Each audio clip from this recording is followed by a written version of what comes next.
Good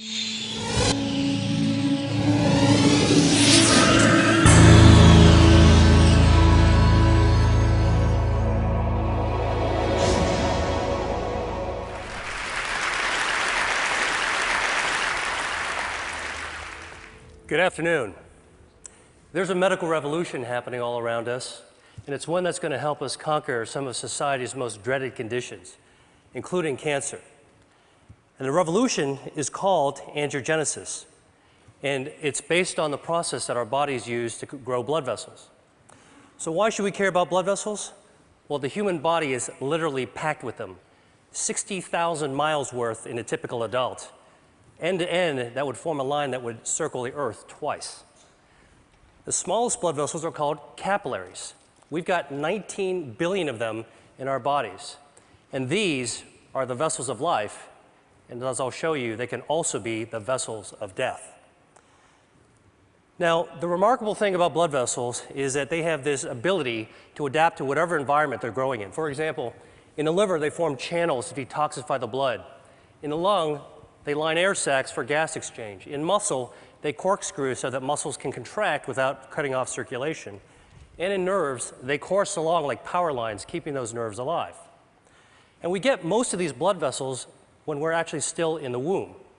And what that means is that as adults, blood vessels don't normally grow, except in a few special circumstances. In women, blood vessels grow every month to build the lining of the uterus. During pregnancy, they form the placenta, which connects mom and baby. And after injury, blood vessels actually have to grow under the scab in order to heal a wound. And this is actually what it looks like, hundreds of blood vessels all growing towards the center of the wound. So the body has the ability to regulate the amount of blood vessels that are present at any given time. And it does this through an elaborate and elegant system of checks and balances, stimulators and inhibitors of angiogenesis, such that when we need a brief burst of blood vessels, the body can do this by releasing stimulators, proteins called angiogenic factors, that act as natural fertilizer and stimulate new blood vessels to sprout. And when those excess vessels are no longer needed, the body prunes them back to baseline using naturally occurring inhibitors of angiogenesis. Now, there are other situations where we start beneath the baseline and we need to grow more blood vessels just to get back to normal levels, for example, after an injury. And the body can do that too, but only to that normal level, that set point. But what we now know is that for a number of diseases, there are defects in the system where the body can't prune back extra blood vessels or can't grow enough new ones in the right place at the right time.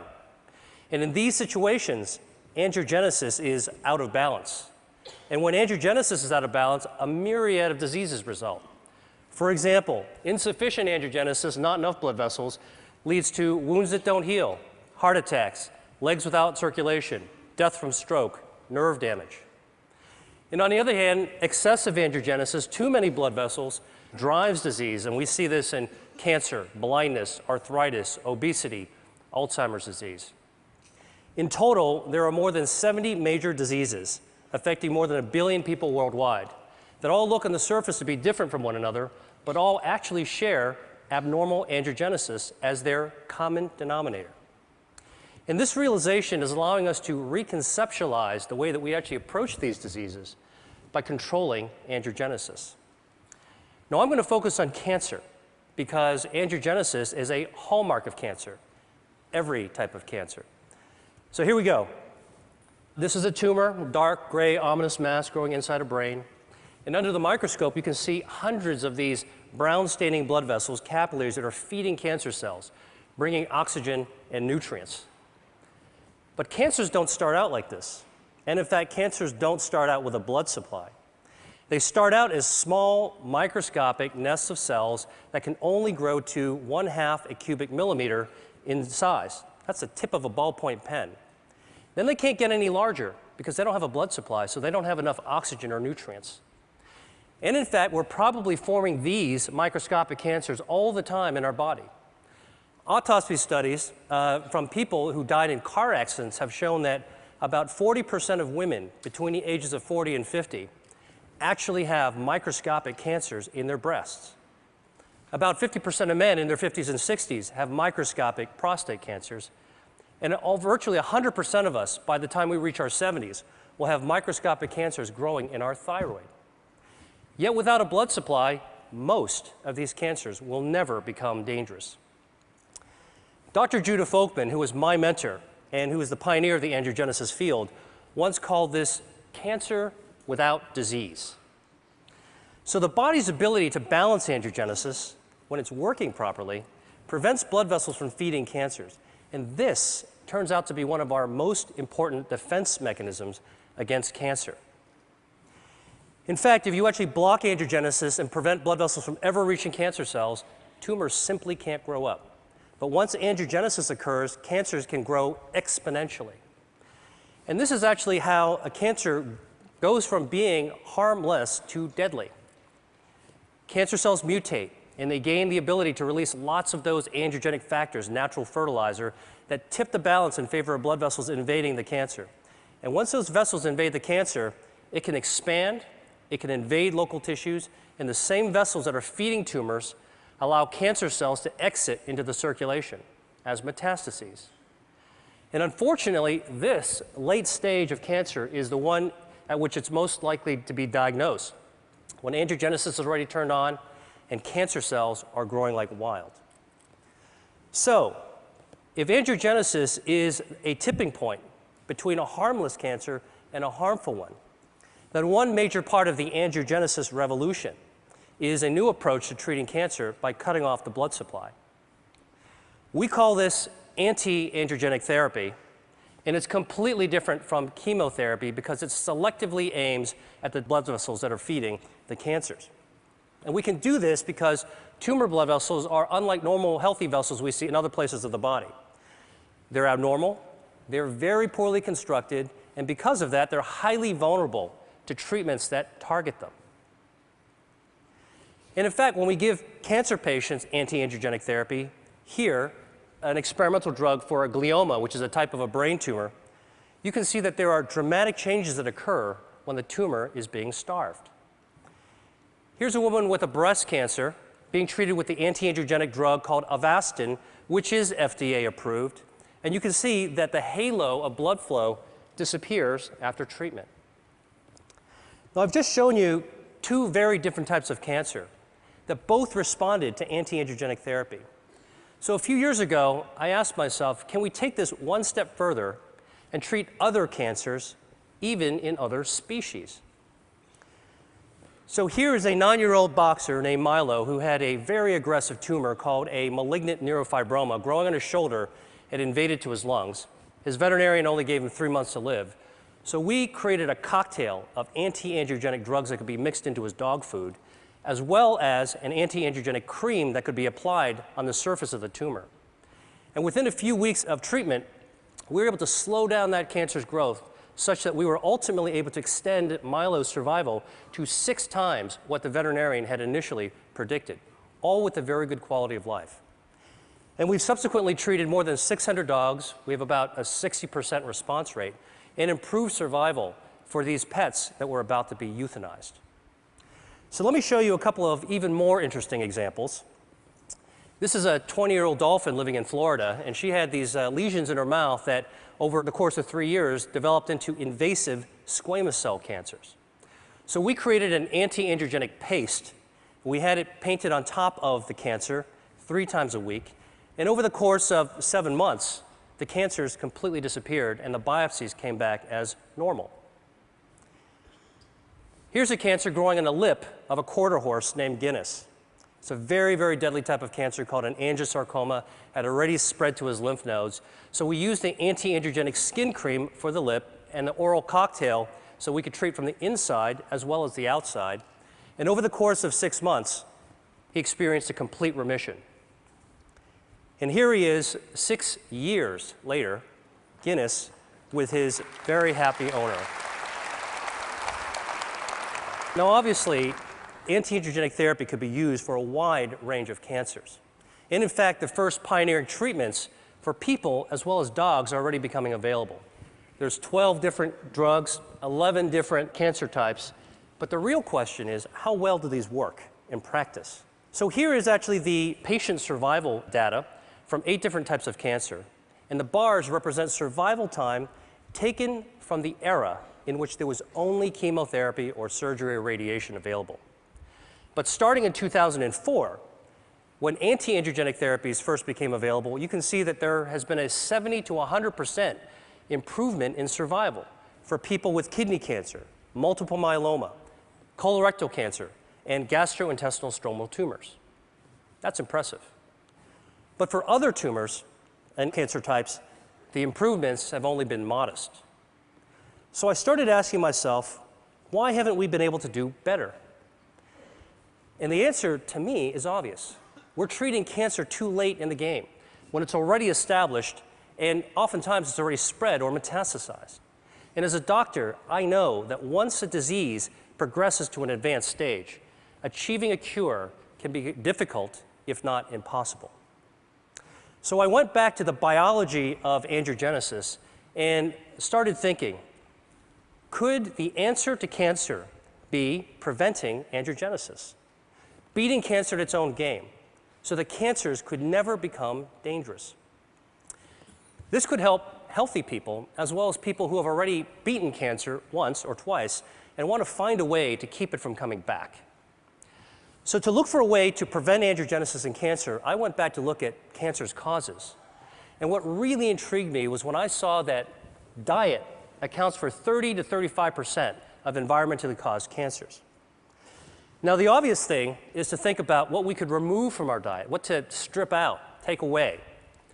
But I actually took a completely opposite approach and began asking, what could we be adding to our diet that's naturally anti-angiogenic, that could boost the body's defense system and beat back those blood vessels that are feeding cancers? In other words, can we eat to starve cancer? Well, the answer is yes, and I'm going to show you how. And our search for this has taken us to the market, the farm, and to the spice cabinet, because what we've discovered is that Mother Nature has laced a large number of foods and beverages and herbs with naturally occurring inhibitors of angiogenesis. So here's a test system we developed. At the center is a ring from which hundreds of blood vessels are growing out in a starburst fashion. And we can use this system to test dietary factors at concentrations that are attainable by eating. So let me show you what happens when we put in an extract from red grapes. The active ingredient is resveratrol. It's also found in red wine. This inhibits abnormal angiogenesis by 60%. Here's what happens when we add an extract from strawberries. It potently inhibits angiogenesis. An extract from soybeans. And here is a growing list of our anti-angiogenic foods and beverages that we're interested in studying. And for each food type, we believe that there's different potencies within different strains and varietals. And we want to measure this because, well, while you're eating a strawberry or drinking tea, why not select the one that's most potent for preventing cancer? So here are 4 different teas that we've tested. They're all common ones: Chinese jasmine, Japanese sencha, Earl Grey, and a special blend that we prepared. And you can see clearly that the teas vary in their potency from less potent to more potent. But what's very cool is when we actually combine the 2 less potent teas together, the combination, the blend, is more potent than either one alone. This means there's food synergy. Here's some more data from our testing. Now, in the lab, we can simulate tumor angiogenesis, represented here in the black bar. And using this system, we can test the potency of cancer drugs. So the shorter the bar, less angiogenesis, that's good. And here are some common drugs that have been associated with reducing the risk of cancer in people. Statins, non-steroidal anti-inflammatory drugs, and a few others. They inhibit angiogenesis too. And here are the dietary factors going head-to-head against these drugs. You can see they clearly hold their own, and in some cases, they're more potent than the actual drugs. Soy, parsley, garlic, grapes, berries. I could go home and cook a tasty meal using these ingredients. So imagine if we could create the world's first rating system in which we could score foods according to their anti-angiogenic, cancer preventative properties. And that's what we're doing right now. Now, I've shown you a bunch of lab data, and so the real question is, what is the evidence in people that eating certain foods can reduce angiogenesis in cancer. Well, the best example I know is this study of 79,000 men followed over 20 years, in which it was found that men who consumed cooked tomatoes 2 to 3 times a week had up to a 50% reduction in their risk of developing prostate cancer. Now, we know that tomatoes are a good source of lycopene, and lycopene is anti-angiogenic. But what's even more interesting from this study is that in those men who did develop prostate cancer, those who ate more servings of tomato sauce actually had fewer blood vessels feeding their cancer. So this human study is a prime example of how anti-angiogenic substances present in food and consumed in practical levels can impact on cancer.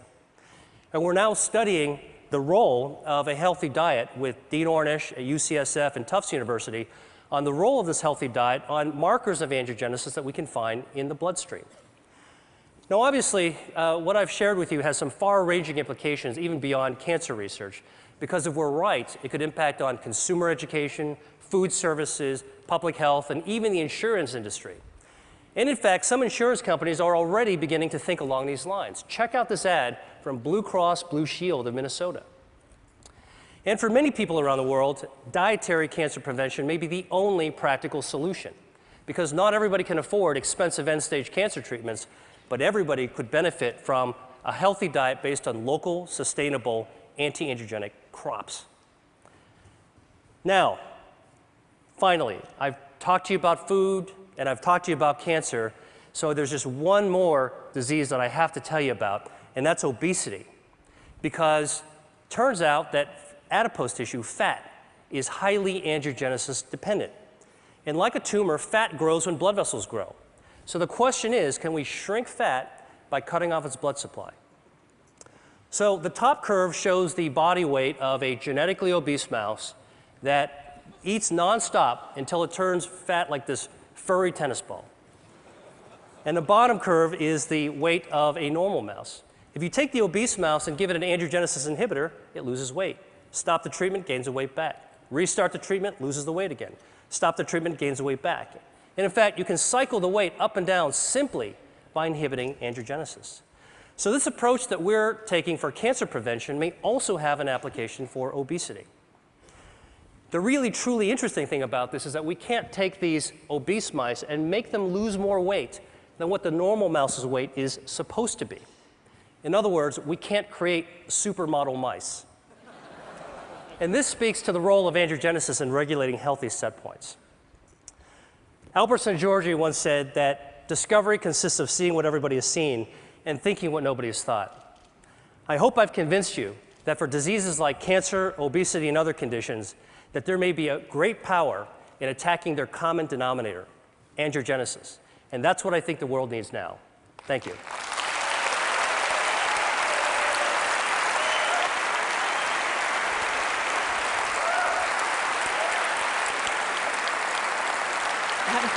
So these drugs aren't exactly, they're not exactly in mainstream cancer treatments right now.